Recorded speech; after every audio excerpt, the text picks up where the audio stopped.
நாடாளுமன்ற தேர்தலில் வாக்களிக்க கூடாது என வயநாடு தொகுதிக்குட்பட்ட மலை கிராம மக்களுக்கு மாவோயிஸ்டுகள் மிரட்டல் விடுத்துள்ள சம்பவம் பரபரப்பை ஏற்படுத்தியுள்ளது.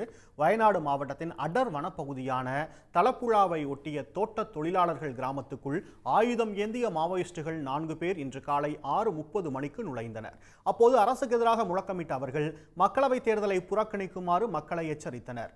ஆண்டாண்டு காலமாக ஜனநாயகம் மக்களது வாழ்வில் மாற்றத்தை கொண்டுவர தவறிவிட்டதாகவும் ஆயுதம் ஏந்திய எழுச்சியால் தான் நிரந்தர தீர்வு ஏற்படும் என்றும் அவர்கள் வலியுறுத்தியதாக கிராம மக்கள் கூறினர். അതെ തെരഞ്ഞെടുപ്പിൽ വോട്ട് ചെയ്തിട്ട് ഒരു കാര്യമില്ല. 40 കൊല്ലം ഇങ്ങനെയാണ് നമ്മൾ നിങ്ങളോട് പറയുന്നത് ജനങ്ങൾ സംഘടിക്കും ഞങ്ങൾ ഏത് ടൗണിലേക്കും വരും.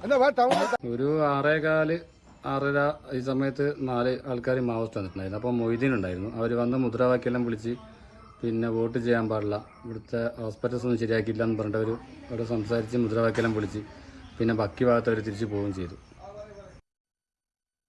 கிராம இளைஞர் ஒருவர் செல்போனில் பதிவு செய்துள்ள காணொளியில் 4 மாவோயிஸ்டுகள் இருப்பதும் அதில் 2 துப்பாக்கிகளை வைத்திருப்பதும் பதிவாகியுள்ளது.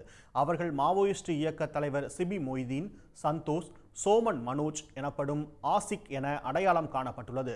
பாடி மலை கிராமத்தில் வசிக்கும் தேயிலை தோட்ட தொழிலாளர்களுடன் சுமார் 20 நிமிடம் பேசிய பிறகு மாவோயிஸ்டுகள் மக்கிமலை பகுதியை நோக்கி சென்று விட்டனர். மாவோயிஸ்டுகளின் மிரட்டல் குறித்து தகவல் அறிந்த கேரள காவல்துறையினர் மக்கிமலை சுற்று வட்டாரங்களில் கண்காணிப்பை தீவிரப்படுத்தியுள்ளனர்.